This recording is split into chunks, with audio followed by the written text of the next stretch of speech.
Will the Thunder regret this trade? Skip, you go first. Stephen A. Smith, James Harden deserved every penny of the max contract. No denial here. He absolutely did. And he immediately went out on the road in Detroit and backed it up. You can go beast mode game, you can go monster game, whatever kind of game you want.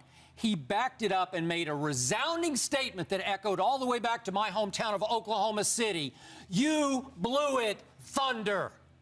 James Harden, listen, he brought that team back last night, Stephen A. That was not a simple game to win. He'd had no practice time with his new team.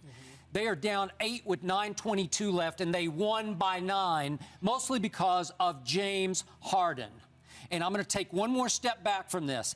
And the more I look at it, the more shocked I am that the Oklahoma City Thunder didn't at least play this out for the year, because clearly they took, you disagree with this, they took a big step back with an eye on the future at the expense of this year. I don't get it, because they could have played out this year. They could have done a sign and trade for James Harden, or silly me, I thought about this. You could amnesty Perkins, and you could just flat out open your pocketbook and pay the luxury tax that it would cost to sign James Harden to a max. It was doable.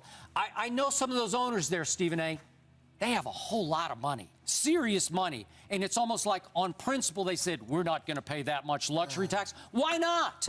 There he is, beast mode, 37 and 12 assists. In Detroit, comeback win, and you don't have him. What are you doing, Oklahoma City? And what are you doing, Stephen A., picking Oklahoma City, even though they don't have James Harden anymore? Number one, if you're an owner, you do what you want to do. We're not in the business of questioning owners because they always do what they want to do. You understand there's nothing we can do about them because they can't be fired and they ain't going to fire themselves. So that's a moot point. If you're Sam Presti, you have a mandate that you do not want to go above the $95 million threshold. The luxury tax is at $70.8 million. The ownership gave him a mandate. This is our price. This is how far we're willing to go. Work it out. He tried to work it out. James Harden didn't want to work it out. He saw the opportunity to get $80 million over 5 years as opposed to $60 million over 4. That's an extra year security in the NBA at $26 million more than he was going to get offered from Oklahoma City. So it's not a question of keeping James Harden. It's a question of what do you get for losing him, because in all actuality, no matter what he says, he wasn't trying to stay and pass up on $20 million that was available in Houston. But he would have stayed for the max, obviously. No. They could give him 4 years, $60 million. Okay, that's their fault. I'm sitting there and I'm saying to you, he took the hard line stance because he knew it wouldn't be matched. As a result, they would try to move him. His agent is Rob Pelinka, the same dude as Kobe Bryant and Andre Iguodala and those boys. And Rob Pelinka is very good at what he does, and he knew that he was in a position to get $20 more million.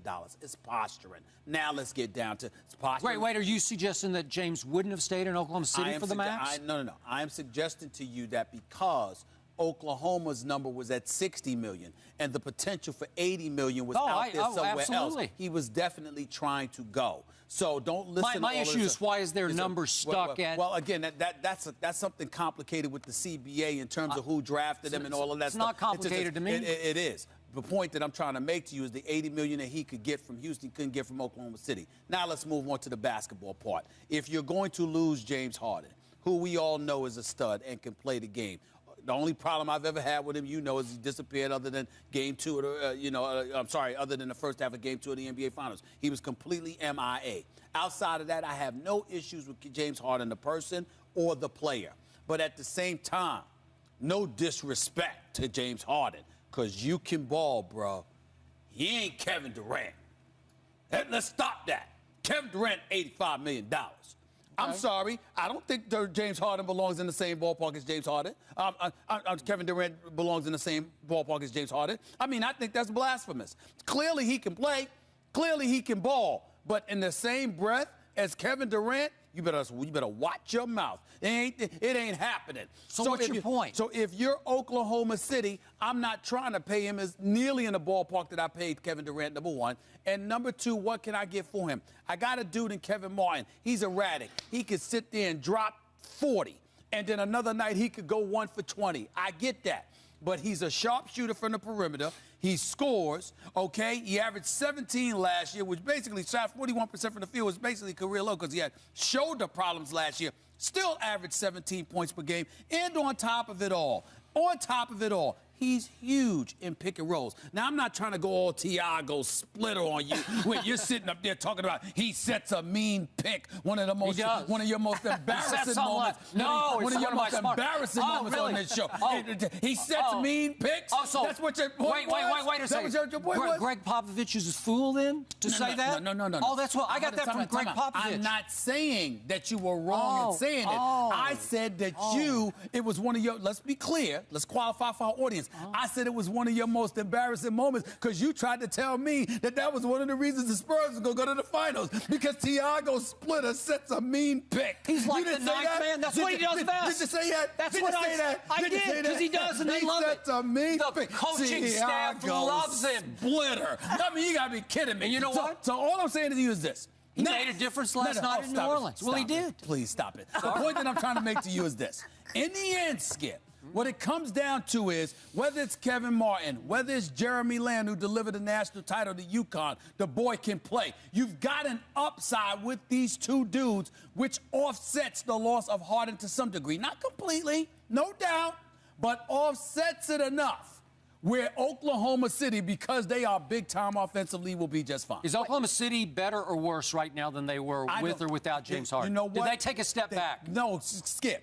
They're worse now. That doesn't mean that will be the case come playoff time because Kevin Durant and Russell Westbrook are the cornerstones of that franchise. And to me, as long as you've got those two balling, you'll be just fine. As long as you got Westbrook taking a lot of shots that Durant should be taking, you'll be just fine. But you said it got to the finals. Did he get to the finals? Harden's not there. Lakers have a legitimate chance. You still think so? Absolutely. I mean, the door swung wide open in the West. I was picking the Thunder. Okay. Until that trade, they took, you know in your heart, they took a step back. And it will be a permanent step back. I'm not denying that they took a step back for the time being. But come playoff time, whether it's Kevin Martin showing that he's got a resurgence going on with his career, or it's Kevin Durant becoming a little bit more aggressive, the Oklahoma City Thunder are still the team to beat in the West. Okay, I want you that's on the record. Bottom line. I want you on record. So they will be a little better without James Harden come playoff time. No. They will. The results will be the same in spite of Harden being gone. They will go back to the finals. Okay. I'm sticking with Lakers or Spurs, whoever's healthiest. Wow. Yeah. Whoever's healthy.